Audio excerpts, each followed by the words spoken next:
কিরে, তোকে বলেছিলাম তো বাইরে থেকে কিছু খাবার কিনে আনতে। যে আমি আজকে রান্না করব না, যা একটু কিছু কিনে নিয়ে আসবি। কিনে আনলি না তো? ভুলে গেছি, গল্প করছিলাম বন্ধুদের সাথে। ব্যাস ভুলে গেলি। এখন কি খাবি বলতো? কিছুটা বানিয়ে দাও। আমি তো বেগুন ভাজা আর রুটি খালি দিদার জন্য আর বাবার জন্য করেছি। খা তাহলে। খাবি না? তাহলে কি করে দেবো? পিৎজা।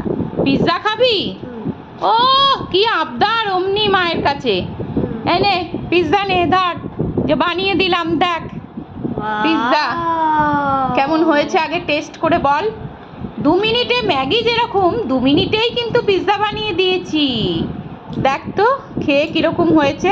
করে খাবো এটা তো। হাত দিয়ে ছিঁড়ে খা।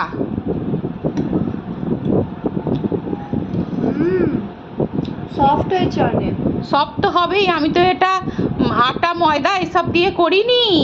তাহলে ওহো টেকনিক আছে, হেলদি হেলদি মতো বানিয়ে দিয়েছি। এর মধ্যে পনির, পেঁয়াজ, চিজ সব দিয়েছি, আবার সোয়া সস, চিলি সস।